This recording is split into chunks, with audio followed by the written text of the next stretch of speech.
Hora de conversar com Carlos Andreasa. Continuamos aqui no assunto IOF, analisando as reações à alta do imposto, especialmente essa que está na capa dos jornais do presidente da Câmara, Hugo Motta. Andreasa, bom dia para você.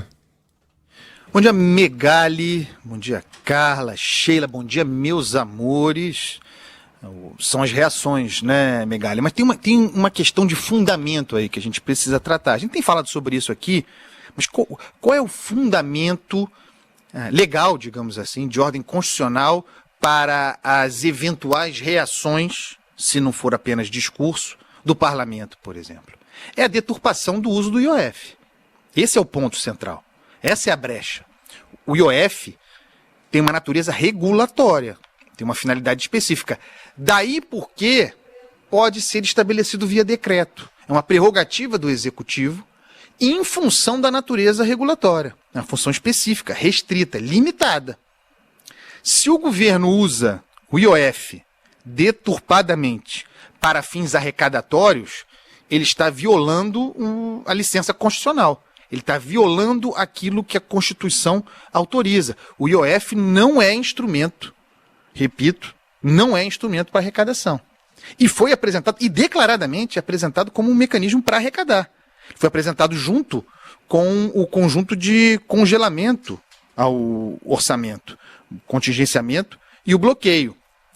Como não se poderia fazer mais do que aqueles cerca de 30 bilhões propostos em congelamento, a isso se somando para 25, os 20 bilhões que viriam do IOF. Então, declaradamente, o governo usando o IOF para fazer política fiscal, para arrecadar. E isso não pode. Essa é a brecha a partir da qual crescem as pressões. Tem pressão do setor produtivo, tem pressão de confederações, de associações, liberaram ontem um manifesto, a oposição se organizando, e o argumento da oposição ao governo Lula é exatamente essa perversão do uso do IOF, e isso, claro, estourando na palavra do presidente da Câmara, Hugo Motta, que, na verdade, reagia à entrevista, falei dela aqui ontem, a entrevista de Fernando Haddad ao jornal O Globo, no domingo, em que Haddad atribuiu, e ele não está de todo errado, ele atribuiu grande responsabilidade por essas dificuldades de fazer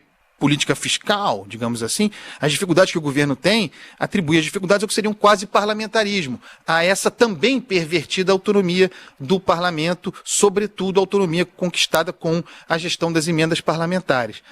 Haddad fala isso e aí Hugo Motta reage, publicou no seu X, outrora Twitter, o seguinte, resumindo: o Estado não gera riqueza, consome. É verdade, tampouco o parlamento gera riqueza. E como consome, né? Continuamos. Porque a culpa não é... A gente faz a crítica aqui ao Executivo, ao governo federal, e tem de fazer mesmo. Foi o governo federal que é gastador, que não corta despesa, que pedala, que faz maquiagem para bater meta fiscal. Tudo isso é verdade. Que está recorrendo ao IOF regulatório para fazer arrecadação. Tudo isso é verdade. Mas e a contrapartida do parlamento?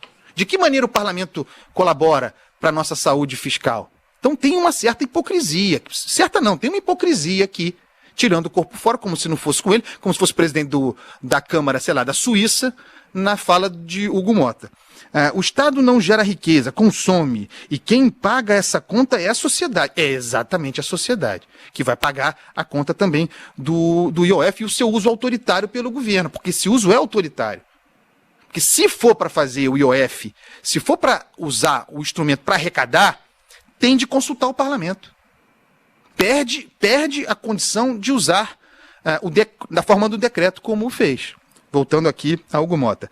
Quem gasta mais do que arrecada não é vítima, é autor. O Executivo não pode gastar sem freio e depois passar o volante para o Congresso segurar. O Brasil não precisa de mais imposto, precisa de menos desperdício. Tá certo. Tá certo. Agora eu pergunto, Haddad também em parte está certo. Agora eu pergunto para o presidente da Câmara, que certamente nos escuta, qual é a contribuição do parlamento para conter o desperdício? Está propondo o aumento do número de deputados. Aumento de gasto. Certo? Mas não é tanto gasto assim. Mas é o espírito da ideia, é a lógica da ideia. Está disposto a cortar, abrir mão de parte das emendas parlamentares? Nós estamos falando de 50 bilhões em emendas parlamentares. O que se arrecadaria com o IOF ficaria na ordem dos 20 bilhões. O Congresso está disposto a contribuir com esses 20 bilhões, abrindo mão de parte dos seus 50 bilhões em emendas parlamentares? A gente já sabe a resposta. O parlamento está disposto a rever benefícios fiscais, gastos tributários? Porque aí o lobby opera dentro do parlamento e os gastos tributários estão aí. Benefícios fiscais, subsídios os mais variados, desonerações. Na hora em que o governo propõe rever subsídios fiscais, o parlamento não deixa. As próprias confederações, sejamos francos, que estão reclamando do aumento do IOF, também não querem abrir mão dos benefícios que têm. Como é que a gente faz? Como é que a gente fecha a conta? Aí, obviamente, o governo gastador, que não faz o seu papel, vai apelar para instrumentos como o IOF. E a pergunta volta, que é a mesma de sempre, serve para todo mundo. Se estamos apertando o botão do IOF agora, em maio de 2025, a gente vai estar fazendo o quê, meu Deus do céu, em 2026, nessa altura, com a eleição chegando? Para financiar a reeleição de todos, hein? Porque aí eles se juntam. Não é a reeleição apenas de Lula. É a reeleição do Congresso. De todos. Aí, minha gente.